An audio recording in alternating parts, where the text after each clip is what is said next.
เก้ากวันดีเอาเป็นกรรมฐานพังวนาไปใจเพื่อหือปนห้องไตขายสงสารตามดังพระจินนามันสอนสั่งเมื่อนั้น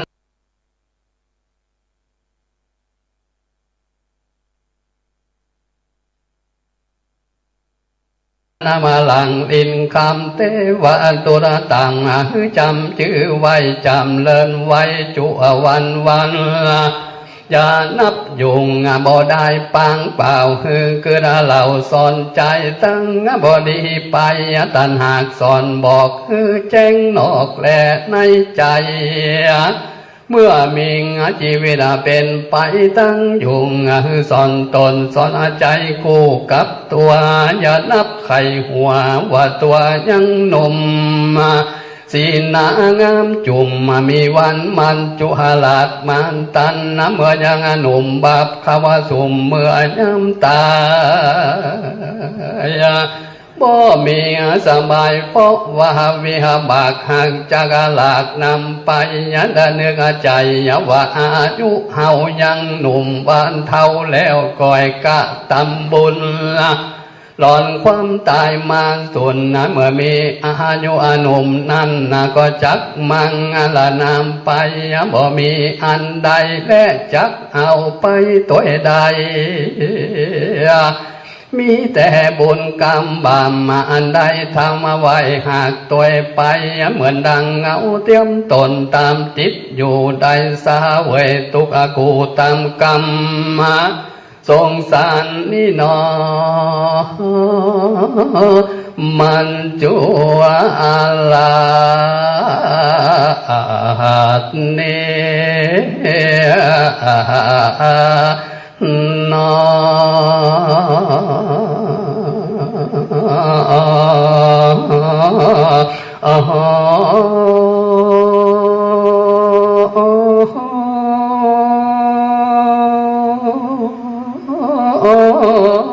มันบ่ปน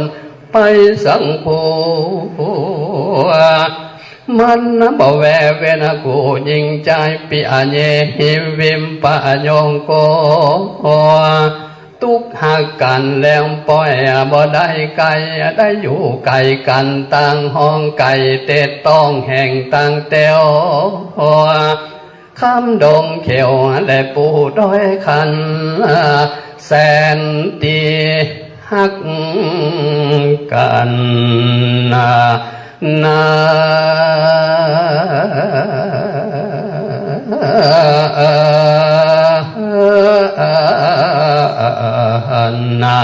ก็บ่ได้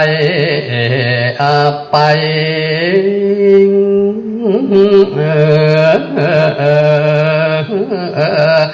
ตึงเป็นติกึดถึงหากันเต้าอันกันเป็นตายเจ็บป่วยนั่นก็บ่ได้ไปดุงปุตุจะนังลังของนานาอังทำบุญลวดสูญหายบ่ได้ทำแต่ย้อนมันจุลาดมังกมแปรขับตายบุญบ่หมายติดต่อปากอังหลงวจังกะตามบุญหลวดให้สุนกรรมปากตายแล้วหากกินแนงบาปกรรมแฝงติดตอนตกนาโลกก็เป็นกรรมเป็นทุกข์ข้างในนรกมกมายลองลามาให้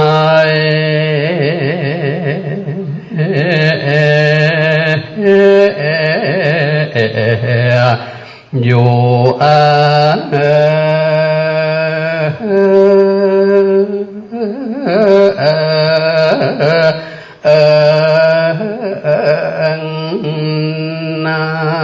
นั้นแลนะเห็นเนี่ยและนาสถาเฮาตั้งลา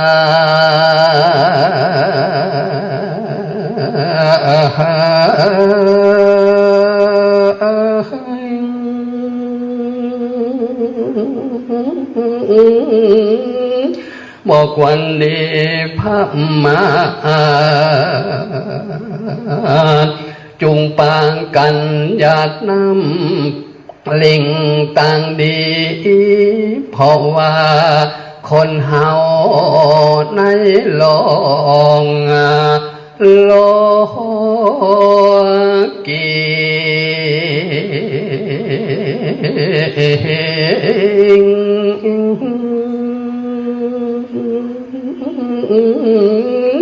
บอกว่าคนจนคนมีก็จุติตายกาดังบ่มีไผเหลือหลอดขา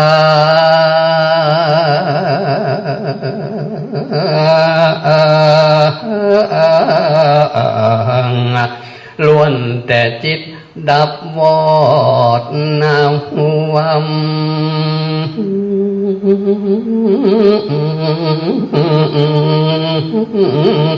วายกัน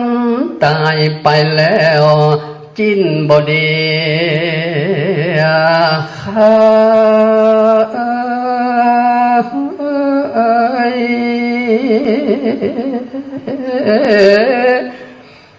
เต่าเหลือดอนทรายแก้มดินฝนยาบ่เหมือนงัวควายจางมา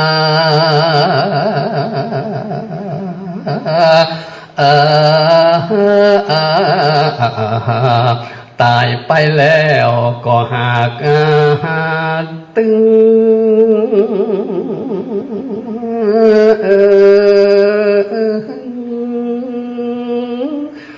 ดี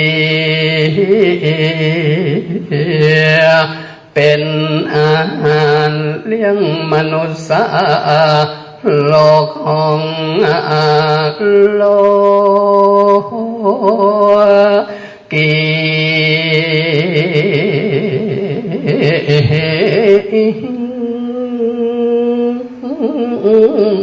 เขานังยังดีเอาไปขายก็ยังได้ตึงดีบ่ละ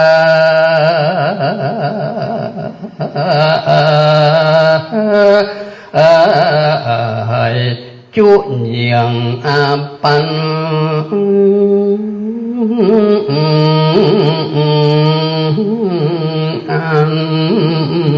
ก่อนละและเด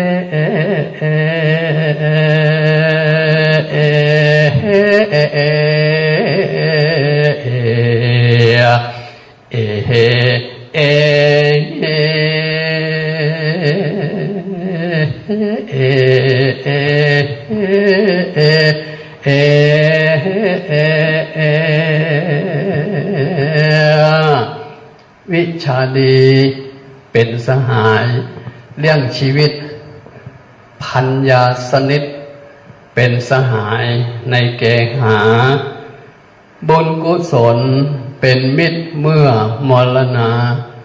ควันคบหาฮือมันสำคัญอาตมาก็ได้น้อมพระธรรมเทศนาในเรื่องของเทวทูตทั้งห้าความแก่ความเจ็บความตายเนาะเพื่อเขาจะได้เป็นข้อคิดสกิดเตือนจิตเตือนใจก็เอวังจบลงไปค่ำคืนนี้ก็มีท่านเจ้าภาพที่ได้รับมาเป็นเจ้าภาพในค่ำคืนนี้คณะที่หนึ่งก็บริษัทปูนซีเมนต์ไทยลำปางจำกัดของเขานี้แล้วก็มีครอบครัวทักแก้วพันธุ์มีปอสกลทักแก้วพันธุ์คุณสงกรานต์ พระแก้วพันธุ์แล้วก็คุณคณิษฐาพระแก้วพันธุ์และศรัทธาสาธุชนทุกผู้ทุกท่านก็ได้มาร่วมในการทำบุญอุทิศกุศลอันนี้ไปให้พระเดชพระคุณหลวงปู่พระราชจินดานายกที่ได้ขอลาพักผ่อนไปเนาะจากเฮาตันทั้งหลายได้เทศนามาก็หันว่าปอสมควรกับเวลาได้บุญได้กุศลตีท่านทั้งหลายได้ตั้งจิตตั้งใจสดับรับฟังในโอกาสนี้ก็จงได้เป็นตบะปัจจัยหนุนนำมือจิตตะดวงวิญญาณของพระเดชพระคุณท่านไปสู่ยังสัมปรายภพอันเป็นสุคติต่อไปอาตมาก็ขออ้างเอาคุณพระศรีรัตนตรัยก็คืออำนาจของพระพุทธเจ้าพระธรรมพระสงฆ์และคุณความดีทั้งหลายจงได้ปกปักรักษาคือท่านเจ้าภาพและแขกท่านผู้มีเกียรติที่ได้จัดเวลามาตรงนี้คือมีความสุขความเจริญรุ่งเรืองไพบูลย์ประกอบไปด้วยปอนอันประเสริฐ4ประการมีอายุวันนะสุขภละทั่วถึงกันชุกคู่ทุกคนนั่นจุงจักมีเทศนามาก็หันว่าปอสมควรกับเวลาแต่วัตถุตังก็บังคมสมเร็จเสด็จแล้วตอนนี้ก่อนแล้วสาธุการแสดงพระสัทธรรมเทศนาโดยหลวงพ่อท่านพระครูอุดมสิริทัตน์เจ้าคณะตำบลทุ่งฝายเจ้าอาวาสวัดศรีภูมิมาท่าส้มปล่อยได้เทศแบบภาษาล้านนาเป็นอัตลักษณ์บ่งบอกถึงความเป็นวิถีชีวิตของพระเดชพระคุณหลวงปู่ท่านเจ้าคุณพระราชจินดานายกซึ่งเป็นผู้ที่ได้บรรพชาเป็นสามเณรอยู่ที่อำเภอเมืองปานซึ่งอยู่ติดกับเขากับป่าหลวงพ่อจะชอบป่าเป็นชีวิตจิตใจนอกเหนือจากนั้นจะรักษาวัฒนธรรมประเพณีพื้นเมือง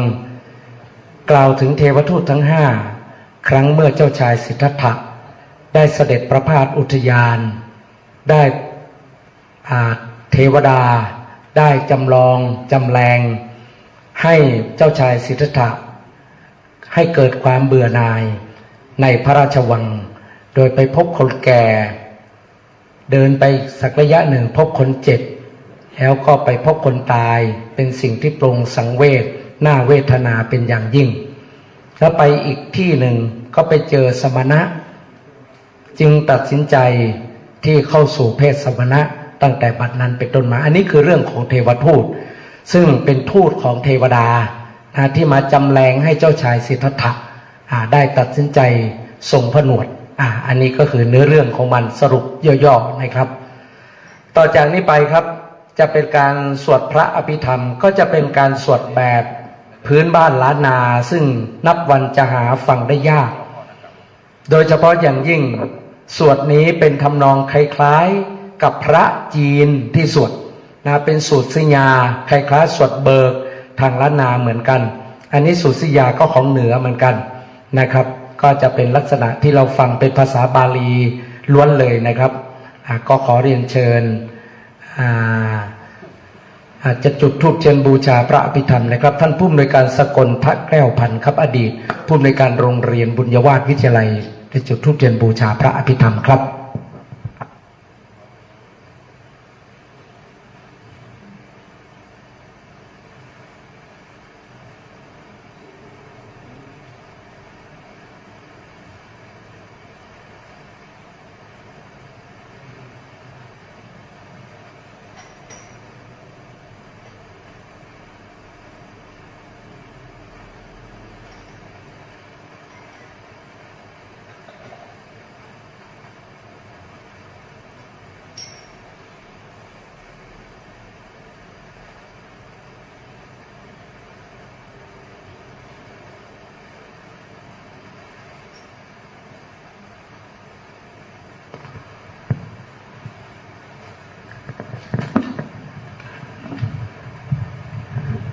ก็เจริญสุขเลยทำความเข้าใจนิดหน่อยเกี่ยวกับรูปลักษณ์ของการสวดสิญาก็นั่งกันในรูปลักษณ์แบบนี้นะเพราะต้องการดำรงคงไว้สิ่งที่ครูบาอาจารย์เป็นได้กระทำมา ดังที่อาจารย์เป็นได้อูไปแล้วเกี่ยวกับกัสสิญญาก็ไม่ได้ต่างกันเนื้อหาสาระก็คือธรรมะของพระพุทธเจ้านั่นเองเนาะเรื่องรูปเวทนาสัญญาสังขารวิญญาณแต่การสวดสิญญาก็น่าเสียดายนะเราตั้งเหนือของเราเนี่ยหาฟังได้บางง่ายละก็พอจะลงเรืออยู่บ้างนะธรรมะเคยมาอยู่วัดจังแต้มตรงนั้นก็เลยรักคำน้องกันไปอาจจะดัดแปลงไปพ้องนะ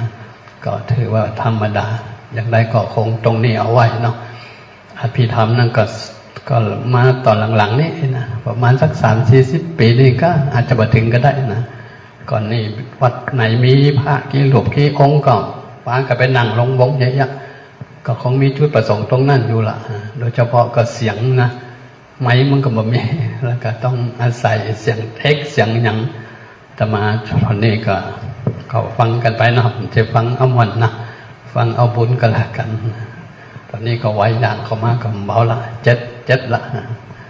ก็พยายามจะรักษาอนุรักษ์ของบ้านเฮาเมืองเฮาเอาไว้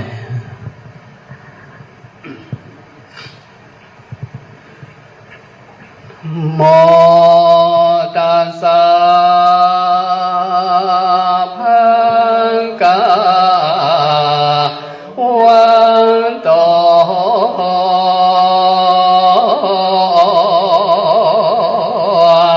อะระ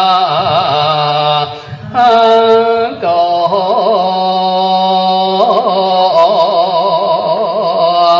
สัมมา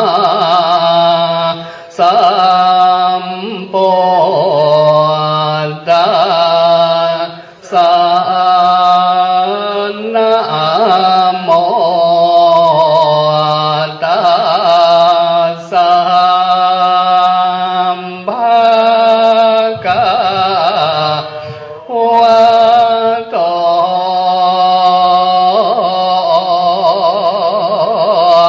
อะระหะโต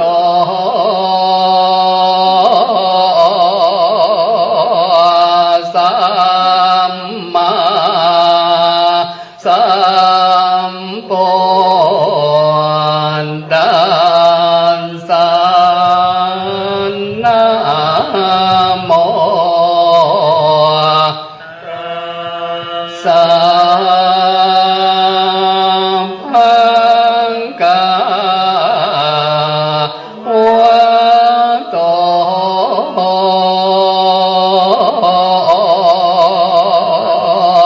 อะระหะโต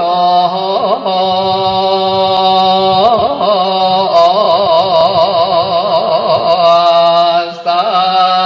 มมาสัมพุทธัสสะสิญาทุกขาสะเวทนา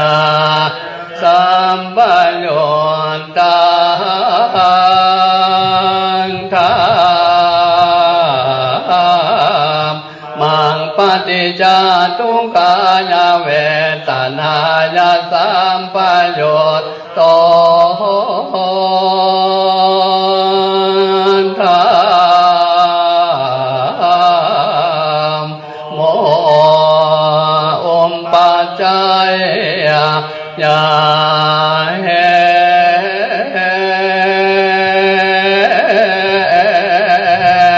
ตุปัจจยสิยาทุกขาตนายสัมปโยตังธรรมปฏิจจทุกขายเวทนายสัมปโยโตจาตุกรรมสุขาตนายสัมปโยโตจันทโมปัจจัยยาเห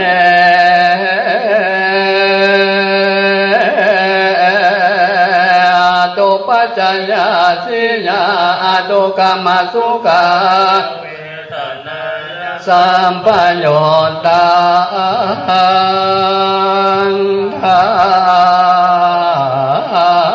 มปฏิจจโตกรรมสุขายเวทนายสัมปโยโตธรรมองค์ปัจจัยญา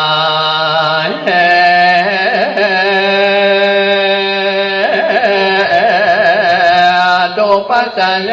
สิยาตุกรรมสุขานาญาสัมปโยตังธรรมังปฏิจจทุกขาตนาญาสัมปโยโตธรรมองค์ปัจจัยญา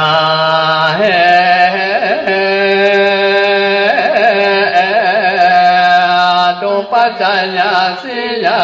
ตุกรรมสุขาปโยโตจตุขายเวทนาปโยโตธรรมโมองค์ปัจจัยญา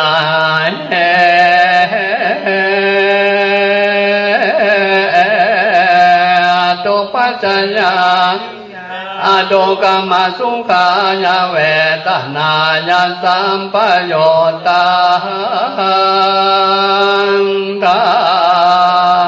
รมปฏิจจทุกขายเวทนาญาสัมปโยโตธรรมปฏิจจทุกขายเวทนาญาสัมปโยโตธรร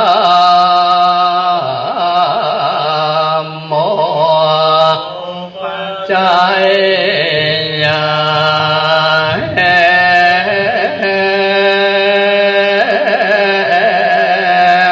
ตุปัจจัยสิยายเวทนาญาสัมปโยโตจันทามโมปัจจัยญา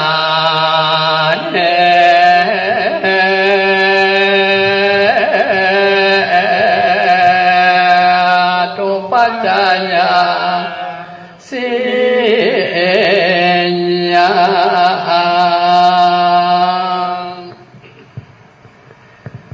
แก่สัจจะ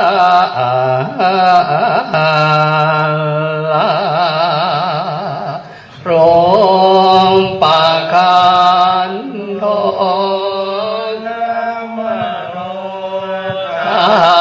โมเวทนาขันนาโทรัมมโนสัญญาขันนาโทรัมมโนธัมโมวิญญาณขันโทมโนธัมโมสังขารขันโทรัมมโนโมอติตาติสังสารมานังปาริติโนโมโลมาจาลาโลปะขันนาโทรัมมโนโมนาคารูปะขันนาโทรัมมโนโมวิญญาณขันโทรั โนดาโมจักคงละกันโตระมโนจักคงจักเกณฑ์สิยังเอ็นสิยังโสเตนสิยังจักคงจักเกณฑ์สิยังเอ็นสิยังมหาเนนสิยังจักคงจักเกณฑ์สิยังเอ็นสิยังปุเรเสนสิยังจักคงจักเกณฑ์สิยังเอ็นสิยังนาสัทธานาสัทธานาสัตเตนสิยังโสเตนสิยังนาสัทธานาสัทธาสิยังเอ็นสิยังคาเนนสิยังนาสัทธานาสัทธาเอ็นสิยังนาสัทธานาสัทธานาสัตเตนสิยังกาเนนสิยังนาสัทธานาสัทธาเตนสิยังมหาเนนสิยังนาสัทธานาสัทธานาสัตเตนเอ็นสิยังนาสัทธานาสัทธานาสัตเตนยังปุเรเสนสิยังอัญญตาวิอัญญตาวิสิยังเอ็นสิยังโสเตนยังอัญญตาวิอัญญตาเอ็นสิยังคาเนนยังอัญญตาวิอัญญตาเวนสิยังสิยังกาเนนสิยังอัญญตาวิอัญญตาเวนสิยังสิยังมหาเนนสิยังอัญญตาวิอัญญตาเวนสิยังสิยังปุเรเสนสิยังชีวิตตังชีวิตตังชีวิตเอ็นสิยังเอ็นสิยังคาเนนสิยังชีวิตตังชีวิตตังชีวิตเอ็นเอ็นสิยังชีวิตเอ็นสิยังชีวิตตังชีวิตเอ็นสิยังสิยังชีวิตตังชีวิตตังชีวิตเอ็นสิยังปุเรเสนสิยังเอ็นสิยัง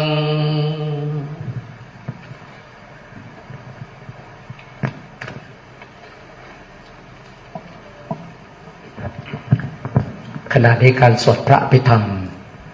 แบบประเพณีล้านนา โดยเฉพาะอย่างยิ่งเป็นอัตลักษณ์ของจังหวัดลำปาง ซึ่งจะมีน้อยในการที่จะได้ฟังการสวดแบบสิญาเป็นระบำเป็นทำนองแล้วก็ภาษาที่ใช้จะเป็นภาษามคธคือภาษาบาลี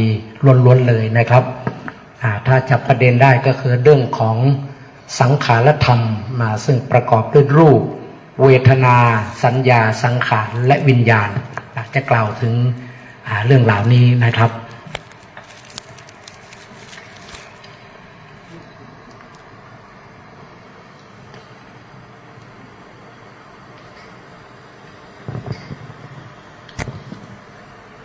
ต่อไปก่อนที่พระสงฆ์จะพิจารณาจะขอได้รับเกียรติจากท่านผู้มีเกียรติ4 ท่านที่จะทอดผ้าไตรบังสุกุลดังต่อไปนี้ไตรที่1เรียนเชิญคุณไพบูลย์ฟั่นชุมพู จากบริษัทปูนซีเมนต์ไทยจำกัดทั้ง4ท่านเลยนะรายที่2เรียนเชิญคุณวันชัยกาจารีรายที่3เรียนเชิญคุณดารณีวงศ์บุญเรืองและรายที่4คุณเทพวรรณสมบูรณ์ทิพย์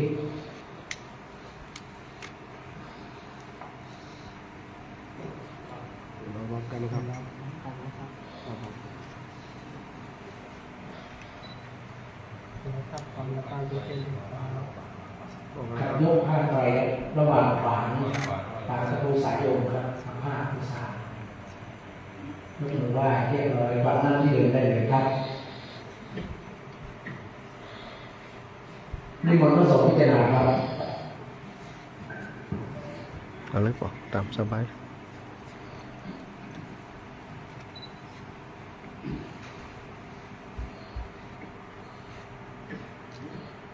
อนิจจาวัฏสังขาราอุปาทวยธรรมิโนอุปาทิสวานิโรธันติเตสังอุปสมโมสุโข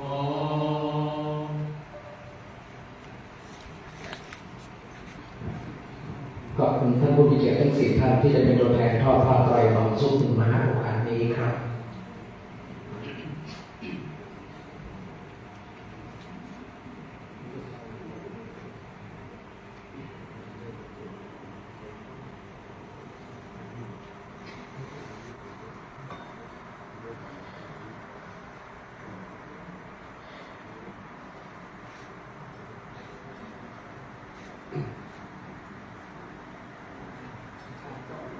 เจ้าภาพทั้ง2คณะ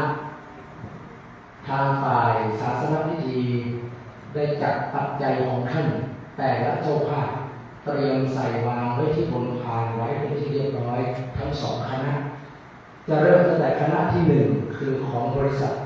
ปูนซีเมนต์ไทยลำปางจำกัดนะครับอันดับแรกครับถวายพระพุทธนะครับซึ่งเป็นประเพณีพื้นบ้านล้านนา8จังหวัดภาคเหนือตอนบนที่จะขาดไม่ได้เลยคือพระพุทธรูปถ้าเป็นภาคอื่นก็จะจังหวัดตากลงไปถึงภาคกลางจะไม่มีการถวายพระพุทธรูปก็จะมีที่ประสงค์เลยนะครับเพื่อนำเรียนสำหรับพี่น้องได้รับทราบถวายพระพุทธมุมปุ่นหันหน้าคุณวรการพงศ์สิริกุลครับ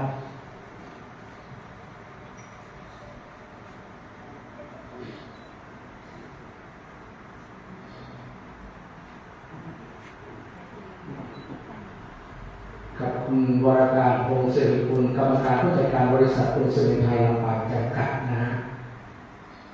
ต่อไปถวายการเทศเรียนเชิญคุณสาวรัตน์มิ่งหวนผู้จัดการส่วนกลางบุคคล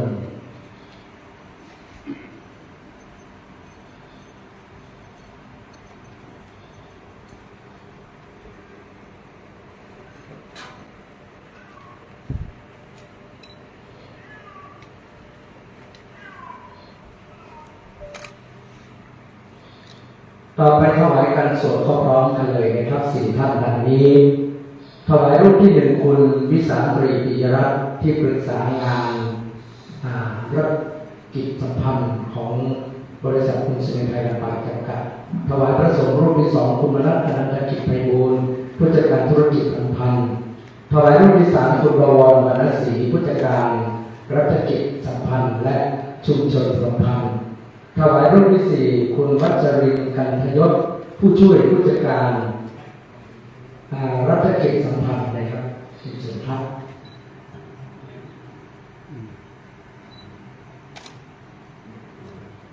เปิดหน้าที่เดินได้เลยครับ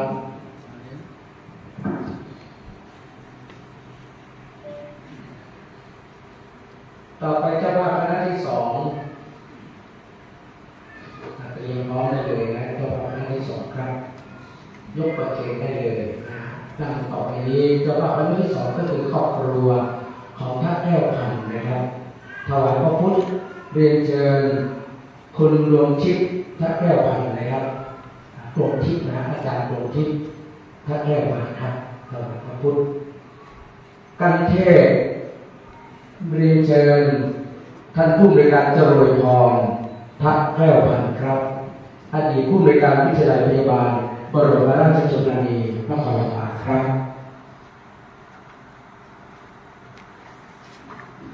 ถวายการสวดพระสงฆ์สี่รูปถวายรูปที่หนึ่งท่านผู้บริการสกลท่านเลี้ยวพันธ์ถวายรูปที่สองเรียนเชิญ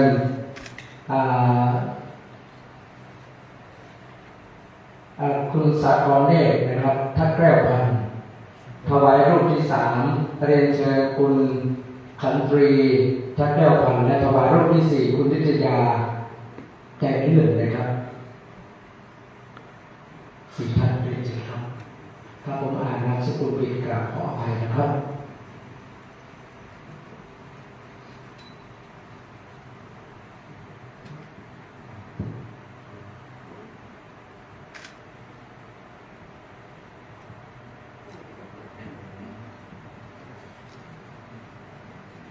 กลับที่เดิมได้เลยครับลำดับต่อจากนี้ไปท่านไหนที่มีน้ำเตรียมน้ำสำหรับกรวดน้ำพระสงฆ์ทั้งนั้นอนุโมทนานับบัดนี้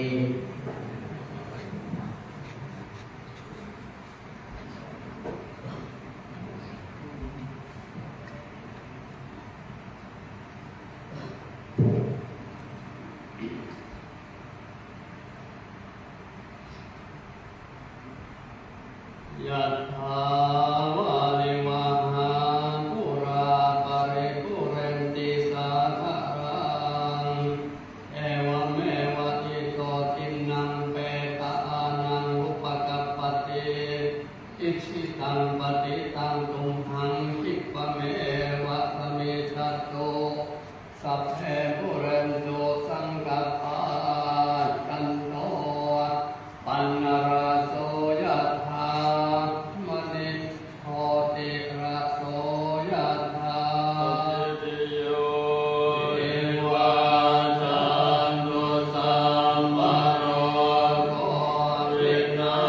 ศตุมาเตภวัตุตรายโยสุขีเทคายุโก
เอ้ยพอไปหู้ความจริงอันนี้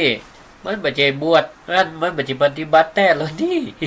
มันเคยได้สาวอ่ะมันเคยได้นางฟ้านางสวรรค์พระพุทธเจ้าเลยฮื้อเงื่อนไขไว้ตั้งสินบนติดสินบนไว้ทีนี้ก็เสียงเข้าหูพระนันทะเข้ากับไอเปื้อนไอฝูงไอเปื้อนไอฝูงอยู่บ่ได้ละเฮาปฏิบัติธรรมเขาก็ว่าเฮาเนี่ยปฏิบัติบ่แต่แค่ได้รางวัลจากพระพุทธเจ้าก็เลยไอเปื้อนไอฝูงหนีไปอยู่ป่าปฏิบัติปฏิบัติไปปฏิบัติมาจิตนิ่งจิตนิ่งเข้านิ่งเข้าพิจารณาเข้าพิจารณาเข้าก็เอาสิ่งที่พระพุทธเจ้าปาไปเนี่ยไปเรียบเรียงว่าความงามเนี่ยอยู่บนโลกมนุษย์เฮาว่าเมียเฮางามที่สุดละนางเจ้าสาวสมมุติเจ้าสาวเฮานี่งามที่สุดพอพระพุทธเจ้าปาไปแต่ละตีโอ้มันบ่สิ้นสุดแล้วนี่ความงามเนี่ยสุนทรียะมันมีที่สิ้นสุดนะศรัทธาญาติโยมทั้งหลายมันมีที่สิ้นสุดเปิ้นก็เลยได้ดวงตาเห็นธรรมนะความงามไม่มีที่สิ้นสุดก็คืออนิจจังมันไม่เที่ยงทุกขังพอเฮาอันนี้แล้วไปชอบไปยังก็เป็นทุกข์ใครได้ใครมีใครเป็นใครครอบครองอนัตตาสุดท้ายบังคับไม่ได้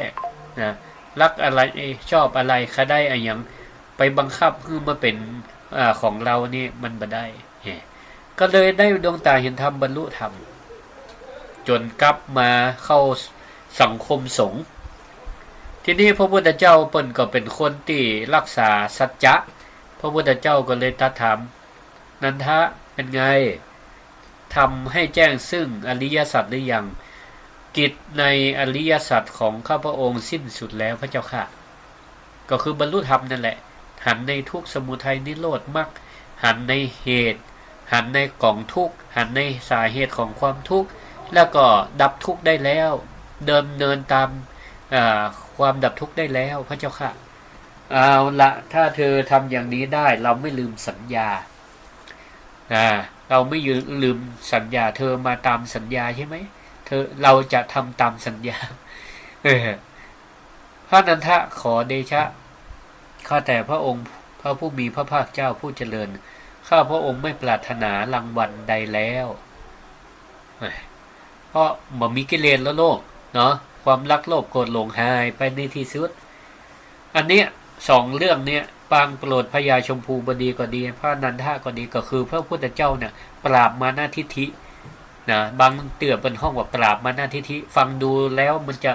ปราบนี่จะแหงไปเนาะก็เลยใช้คำว่าโปรดโปรดพระยาชมพูบดีโปรดพระนันทะนามย่อกับนามบ่งอย่างนี้แหละคือเหนือฟ้ายังมีฟ้าไม่มีที่สิ้นสุดอย่างนี้ไว้สาท่านประหลัดสงกรานต์มารับมานอนเดี๋ยวก็ว่าเปิ้นตังยูเคมาวันอยู่ตั้งเพศนี่2:48 นาทีแล้วครับก็ออกรายการวันนี้ถ้าตังลำปางเนี่ยบ่ลำทั้งปอยหลวงมาออกมาญาติโยมทั้งหลายงานปอยนี่ลำปางนี่คืองานศพนะงานปอยบ่ได้นี่นะแต่ถ้าตังเชียงใหม่เป็นห้องปอยหลวงก็คืองานฉลองสมโภชตังลำปางนี่ฉลองก็คือฉลองอะไรยังฉลองโบสถ์ฉลองวิหารศาลารู้สึกว่าจะใจกรรมของตั้งภาคกลางไปยังเมืองบัดแต้เถอะล้านน้ำบัดแต้เถอะถ้าล้านนาแต้เมืองแต้ต้องปล่อยหลวงบนนั้นเนาะก็เอาเป็นว่างานอันเดียวกันนั่นน่ะฉลองสมโภชพระพุทธมิ่งมงคลมุนีสีเขลังพระเจ้าเศรษฐีหลวงหน้าตัก8 เมตรพร้อมทั้งอาคารพิพิธภัณฑ์ภาพจิตรกรรมประเพณี12 เดือนล้านนาติสถาเคยอ่านหรือว่าศึกษาจากพ่อครูศาสตราจารย์มณีพยอมยงนะใครเคยอ่านหนังสือประเพณี12 เดือนล้านนาบัดนี้พ่อครูศิริธรรมบัณฑิตพร้อมด้วยศรัทธาญาติโยมวัดมิ่งเมืองมูลเอามาลงในภาพจิตรกรรมฝาผนังเพื่อให้